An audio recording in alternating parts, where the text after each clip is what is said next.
Hello students, today we will talk about chapter 10 cell cycle and cell division. In earlier video we have discussed about cell and its organelle like nucleus, mitochondria, ribosome, cytoskeleton, Golgi bodies, ER, lysosome etc.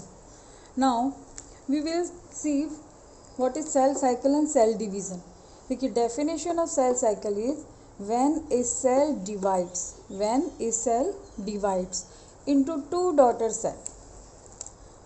Suppose ये एक mature है ये cell, it divides, ये divide हुई into two daughter cell. ये cell divide हो गई, इस तरह से हुई, या इसमें सेल प्लेट सेल फरो, हम ये देखेंगे कि ये सेल डिवाइड हो गई और कितनी डॉटर सेल्स बनी, टू. क्लियर. अब ये जो टू डॉटर सेल्स हैं ये ग्रो करेंगी साइज में, ग्रो होके क्या होंगी, मैच्योर होंगी, और मैच्योर होके ये फुल वही साइज अटेन कर लेंगी जैसे इनकी पेरेंट सेल का था. जब इस साइज तक आएंगी, इस स्टेज तक आएंगी, then these again undergo cell division. तो it is called cell cycle. When a cell divides into two daughter cell, these grow and undergo cell division, that is called cell cycle. फिर again ये cell divide होंगी and form new daughter cells, then those new daughter cells grow and again undergo cell division. तो ये चलता ही रहेगा, cell to cell, यानी इस तरह से मल्टीप्लिकेशन हो रहा है, that is called cell cycle. अब सेल साइकिल तो इसे हमने कह रहे हैं, अभी सेल डिवाइड कैसे हो रही है, ऐसा क्या इसमें फिजियोलॉजिकल प्रोसेस होता है कि ये सेल डिवाइड हो जाती है, तो that is called cell division. यानी सेल डिवीज़न के अगर हम फेजेस देखें तो हम इस फ्लो चार्ट से इसे अंडरस्टैंड कर सकते हैं. सेल डिवीज़न एक्चुअल में तो सेल डिवीज़न टू टाइप्स का होता है. देखिए अगर हम सेल डिवीज़न देखें तो it is of two types. I think you have studied in junior classes कि cell division is of two types, mitosis and meiosis. ये 9th में भी आ गया था स्टूडेंट्स की बुक में कि माइटोसिस एंड मियोसिस, ये टू टाइप्स के सेल डिवीज़न होते हैं. इसी चैप्टर में हम इनकी ही डिटेल पढ़ेंगे कि what is mitosis and what is meiosis. लेकिन आपको एक ओवरव्यू दे देती हूँ कि माइटोसिस क्या होता है. देखिए माइटोसिस मीन्स होता है व्हेन ए सेल, सपोज ये सेल है और ये टू डॉटर सेल्स बना लो. क्लियर. टू डॉटर सेल्स का फॉर्मेशन कर ले, बट उनमें क्रोमोसोम का नंबर जो है वो किसके सिमिलर होना चाहिए, इस पेरेंट सेल के. सपोज यहाँ पे 26 है तो यहाँ पे भी कितने क्रोमोसोम्स होंगे, 26. तो that is called mitosis. In meiosis a cell divides into 4 daughter cells. ये भी हमने डायरेक्ट बताया है, ये कैसे है वो इस चैप्टर में हम स्टडी करेंगे. In meiosis a daughter cell divides into 4 a cell divides into 4 daughter cells and number of chromosome will be half. Suppose ये 2n equals to 28 है तो इसमें कितना होगा, हाफ कितना हुआ, 14. कितना हुआ, 14. ऐसा नहीं कि 7 आप डिस्ट्रीब्यूट करेंगे, इस तरह से डिस्ट्रीब्यूट नहीं होता. ये एक प्रोसेस होता है कि ये कैसे 4 डॉटर सेल्स बनी है और नंबर ऑफ क्रोमोसोम कैसे हाफ हुआ, तो उसे हम कहते हैं मियोसिस. ठीक है. अब हम देखते हैं कि चाहे वो माइटोसिस है, मियोसिस है, उनमें जो सेल कैसे डिवाइड होती है. एक सेल जो है उसमें मेनली 2 पार्ट्स होते हैं. ये तो है न्यूक्लियस एंड आउटर में क्या प्रेजेंट होता है, साइटोप्लाज्म. तो सेल डिवीज़न में karyokinesis, cell division is divided into 2 phases, karyokinesis and cytokinesis. Karyo means होता है nucleus, karyo means nucleus, kinesis means division, cyto means cytoplasm, kinesis means division. So in cell division first कौन divide होता है? Nucleus. After dividing the nucleus then cytoplasm divide and that is called cytokinesis. अब karyokinesis में nucleus अगर first divide हो रहा है तो उसकी भी पहले प्रिपरेशन होती है, देन वो डिवाइड होता है. यानी it is also divides into two phases, interphase and M phase. Interphase हम कह सकते हैं कि न्यूक्लियस पहले प्रिपेयर हो रहा है, पहले साइज में ग्रो करेगा, देन उसके अंदर जो मटेरियल है, जेनेटिक मटेरियल है, वो भी कलेक्ट मतलब इनफ एक्यूमुलेट कर लेगा, यानी उसका सिंथेसाइज कर लेगा, देन वो डिवाइड होगा. तो इंटरफेज जब ये प्रिपरेटरी फेज आती है, जब ये प्रिपेयर हो रहा है nucleus, that is called interphase. और जब डिवाइड हो रहा है nucleus, that is called M phase. Interphase की भी 3 फेजेस हैं, G1 phase, S phase and G2 phase.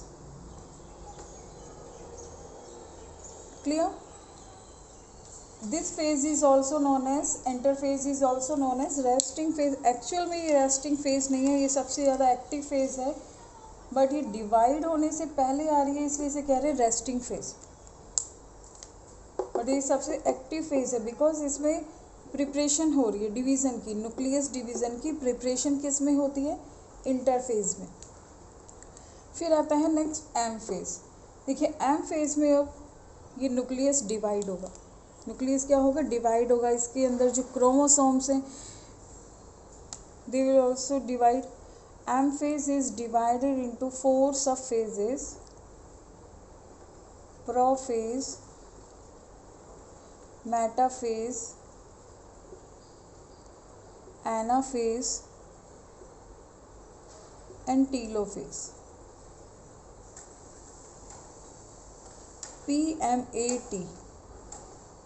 PMAT, prophase, metaphase, anaphase, telophase. Clear? अब यहाँ पर जब ये न्यूक्लियस भी डिवाइड हो गया, देन कौन डिवाइड होगा? साइटोप्लाज्म. जब साइटोप्लाज्म डिवाइड हो रहा है, that is termed as cytokinesis. अब ये प्लांट और एनिमल सेल में थोड़ा डिफरेंट है. यहाँ तक तो दोनों में ही सिमिलर होता है, चाहे वो प्लांट सेल है या एनिमल सेल है, बट साइटोप्लाज्म डिवीजन जो है it is different in both plant cell and animal cell. In plant cell cytoplasm divide by a plate method, that is called cell plate. यानी इसके बीच में plate बन जाती है, किसमें? प्लांट सेल में. That is called cell plate method.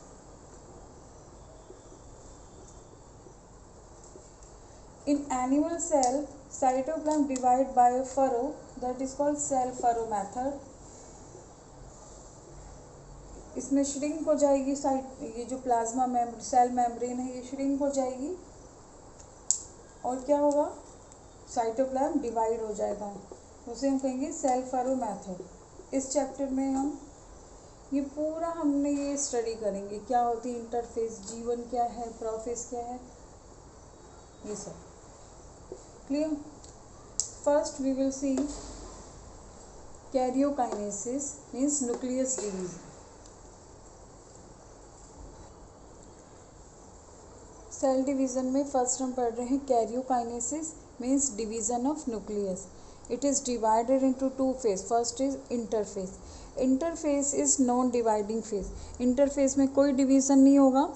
It is preparatory phase. It is also known as resting phase. It has 3 phases. First is G1 phase. G1 phase is known as growth phase. यानी अब nucleus जब divide हो रहा है तो पहले तो उसकी ग्रोथ होगी, यानी एसेंशियल जो प्रोडक्ट्स हैं वो एक्यूमुलेट होंगे.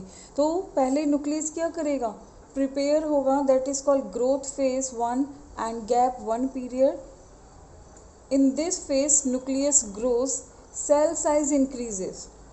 सेल साइज भी इंक्रीज हो रहा है, न्यूक्लियस भी ग्रोज हो, सेल साइज इंक्रीज हो रहा है, न्यूक्लियस भी ग्रो कर रहा है. And most important enzyme formation takes place in this phase, क्योंकि जो आगे आने वाली फेजेस हैं वो एंजाइम्स के बिना हो ही नहीं सकती है. तो एंजाइम्स फॉर्मेशन किस में होगा? G1 फेज में. यहाँ पर अभी कोई DNA डुप्लीकेशन नहीं हुआ है. क्लियर। आगे हम देखेंगे कि एक जेनेटिक मटेरियल के अंदर, न्यूक्लियस के अंदर जेनेटिक मटेरियल होता है that is made up of DNA. तो डीएनए भी डबल होगा, वो नेक्स्ट फेज में होगा। इसमें कोई डीएनए डबल नहीं होता है। आपको कैसे कीवर्ड्स में याद रखना है। Growth phase 1, nucleus grow, cell size increases, enzyme formation takes place. Clear. And अब इंटरफेज की हम सेकेंड फेज देखेंगे that is S phase. Next phase is called as phase. As phase is called as synthetic phase. Why it is called synthetic phase? Because in this phase DNA replication occurs. It is most important line. ये question आता है कि in which phase DNA replication occurs? Then you will write as phase. Clear? अब DNA replication means क्या होता है कि ये एक सेल जो है, सेल के अंदर न्यूक्लियस, न्यूक्लियस के अंदर क्रोमोसोम्स, और chromosomes are made up of DNA and histone protein. देखिए क्रोमोसोम, डीएनए, जीन, इसमें स्टूडेंट बहुत कंफ्यूज होते हैं। देखिए ये क्या है, क्रोमोसोम लाइक स्ट्रक्चर, ये क्रोमोसोम है। क्रोमोसोम किसके मिलकर बने होते हैं, क्रोमेटिड। ये दिख रही है आपको, ये आर्म लाइक स्ट्रक्चर, ये है क्रोमेटिड। ये किसकी बनी होती है, क्रोमेटिन। और क्रोमेटिन किससे बनते हैं, डीएनए प्लस हिस्टोन प्रोटीन।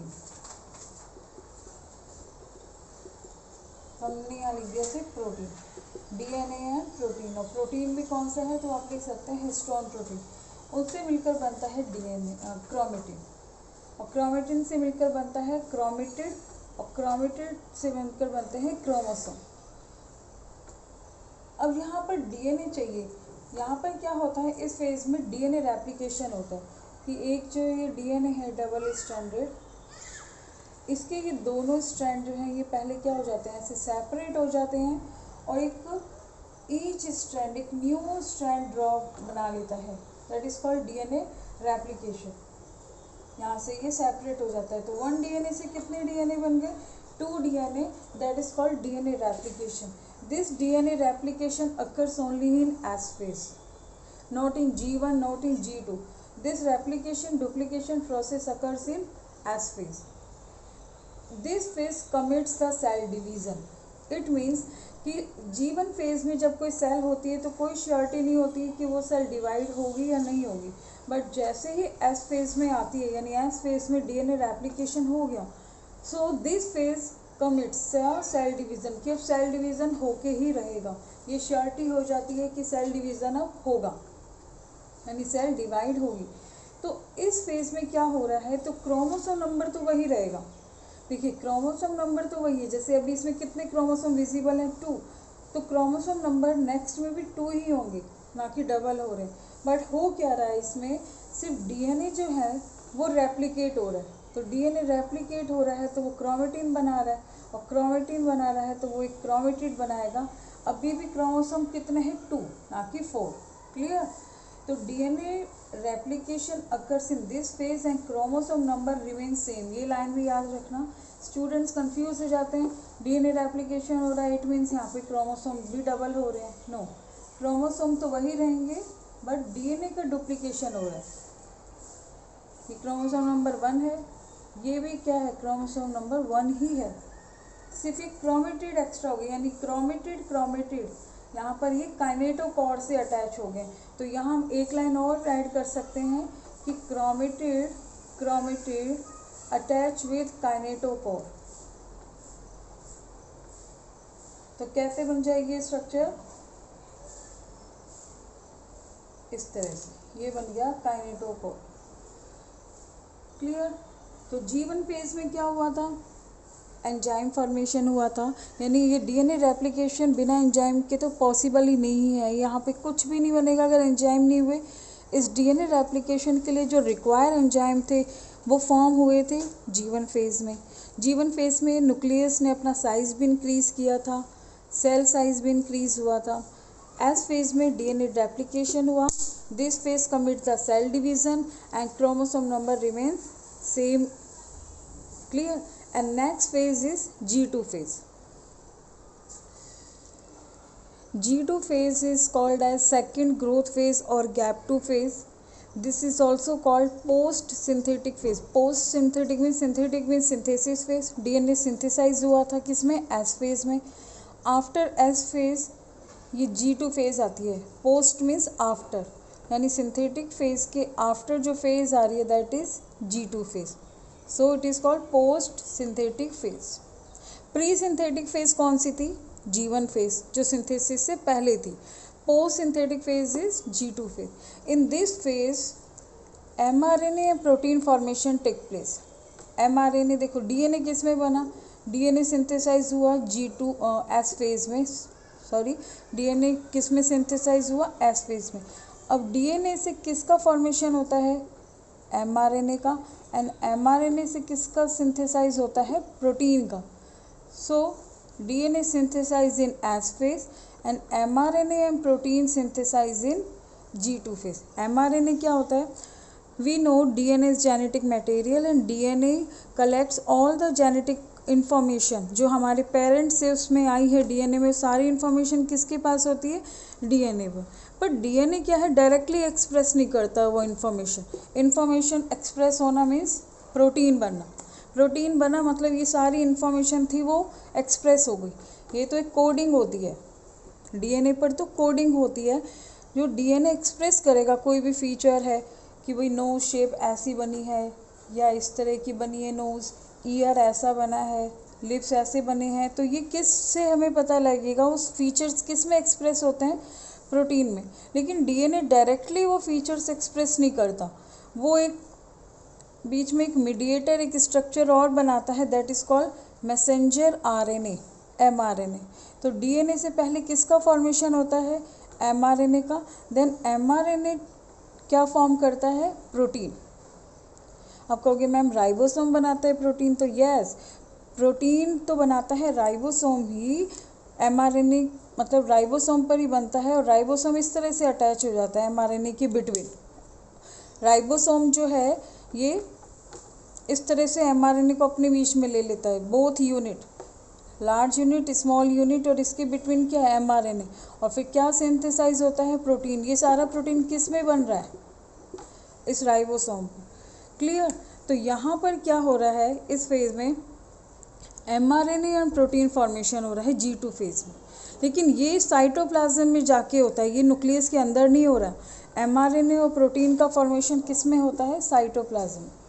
लेकिन होना तो न्यूक्लियस डिवाइड है, लेकिन सारी रिएक्शन साइटोप्लाज्म भी कर रहा है.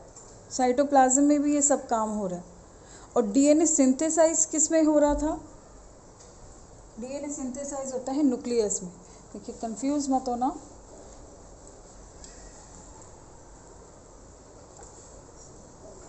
ये सेल, ये न्यूक्लियस. सेल साइज ग्रो कर दिया, ये पूरी मैच्योर ग्रो है, यानी ये कौन सी क्रॉस कराई है, ये phase G1 phase.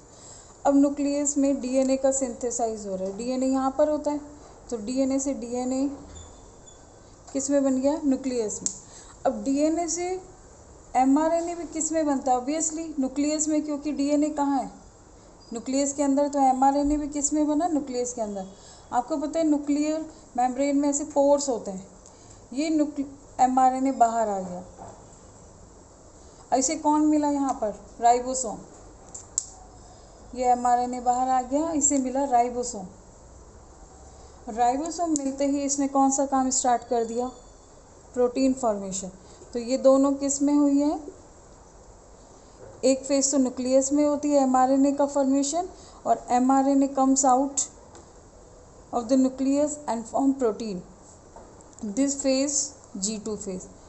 DNA to DNA S phase. Nucleus size increases in G1 phase. अब कोई यहाँ पे डिवीज़न हुआ, कोई सेल डिवाइड हुई या न्यूक्लियस डिवाइड हुआ, no. So this phase is non dividing phase and called as interphase. Now some points to remember कि आपने ये G1 S और G2 तो पढ़ा, पर हमारी बॉडी में कुछ ऐसी सेल्स होती हैं जो डिवाइड नहीं होती हैं. हार्ट सेल्स, इनमें कोई डिवीज़न नहीं होता है. कुछ ऐसी सेल्स होती हैं जो ओकेजनली डिवाइड होती हैं. उनमें कंटिन्यू डिवीज़न नहीं होता बट ओकेजनली डिवाइड होती हैं, दैट इज़ लीवर सेल्स। यानी ये ओकेजनली डिवाइड हो रही है, इट मीन्स यानी इसमें ये G1 S G2 कुछ भी नहीं चल रहा, नो नहीं चल रहा है। यानी ये कौन सी फेज में जाके पहुंच गई हैं, G0 GO, क्लियर। और इस फेज को कहते हैं क्विसेंट फेज, जो किस में शो हो रही है, लीवर में, G0। अगर आ जाए क्वेश्चन कि G0 फेज जो है वो किस सेल में प्रेजेंट होती है, लीवर सेल, नर्व सेल। ये इनएक्टिव स्टेज में जाके ही, यहाँ पर इनएक्टिव स्टेज में जाके पहुँच जाती हैं और आगे डिवाइड नहीं होती। यानी इसमें G1 S G2 नहीं आता, बट जब रिक्वायर होगा तब ये इनिशिएट होगा, क्लियर है। तो some cells do not divide, that are heart cells, and some cells divide occasionally, that is liver cell, clear student. तो यहाँ पर इंटरफेस जो टॉपिक है वो कंप्लीट हो गया। In next video we will talk about M phase. Thank you.